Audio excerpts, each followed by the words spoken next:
날마다 쓰는 나의 신앙일기 TV 데일리 큐티 나무향기입니다. 오늘은 8월 9일 수요일입니다.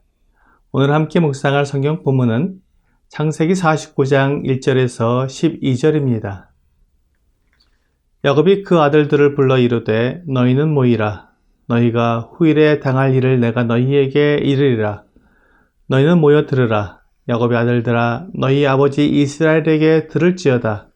르우벤아 너는 내 장자여 내 능력이요 내 기력의 시작이라. 위풍이 월등하고 권능이 탁월하다마는 물의 끓음 같았은즉 너는 탁월하지 못하리니 내가 아버지의 침상에 올라 더럽혔음이로다. 그가 내 침상에 올랐었도다. 시므온과 레위는 형제요 그들의 칼은 폭력의 도구로다. 내 호나 그들의 모의에 상관하지 말지어다. 내 영광아 그들의 집회에 참여하지 말지어다. 그들이 그들의 본능대로 사람을 죽이고 그들의 혈기대로 소의 발목 힘줄을 끊었음이로다. 그 노염이 혹독하니 저주를 받을 것이요 분기가 맹렬하니 저주를 받을 것이라. 내가 그들을 야곱 중에서 나누며 이스라엘 중에서 흩으리로다. 유다야 너는 내 형제의 찬송이 될지라. 내 손이 내 원수의 목을 잡을 것이요 내 아버지의 아들들이 내 앞에 절하리로다. 유다는 사자 새끼로다. 내 아들아 너는 움킨 것을 찢고 올라가도다. 그가 엎드리고 웅크림이 수사자 같고 암사자 같으니 누가 그를 범할 수 있으랴.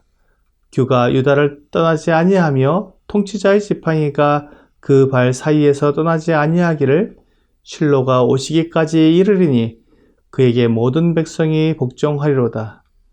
그의 나귀를 포도나무에 매며 그의 암나귀 새끼를 아름다운 포도나무에 맬 것이며 또 그 옷을 포도주에 빨며 그의 복장을 포도즙에 빨리로다. 그의 눈은 포도주로 인하여 붉겠고 그의 이는 우유로 말미암아 희르로다. 창세기 49장은 야곱이 12아들에 대해 말한 유언을 기록하고 있습니다. 야곱은 아들들을 불러서 그들에게 유언이 아닌 예언을 하고 있는 것을 보게 됩니다. 1절에서 너희는 모이라. 너희가 후일에 당할 일을 내가 너희에게 이르리라고 말하고 있습니다. 그러면 49장에서 야곱이 자기 아들들에게 하는 이 말들은 하나님께서 야곱에게 알게 하신 것이라고 생각할 수 있습니다. 야곱은 제일 먼저 맏아들 르우벤에 대해서 말하고 있습니다. 야곱은 르우벤이 맏아들이라는 것을 잊지 않았습니다. 그렇기 때문에 그를 사랑하고 그가 맏아들로서 능력이 있다고 말했습니다. 하지만 그가 아버지의 침상에 올라 더럽혔다고 말했습니다.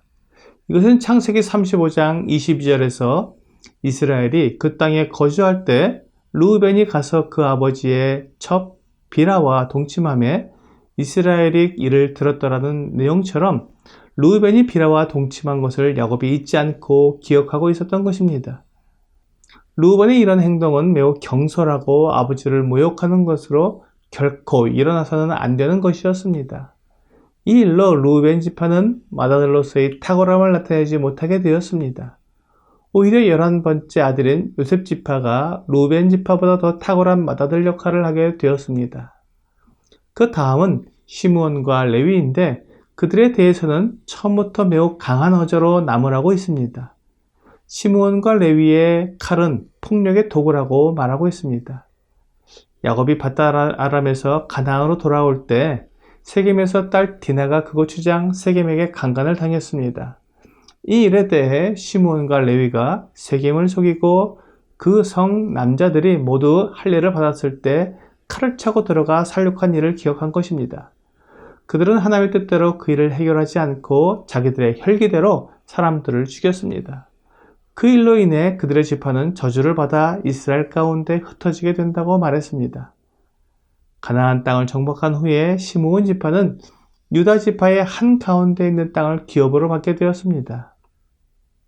분열 왕국 이후에 시므온 지파 사람들이 많이 유다 지파로 넘어왔습니다.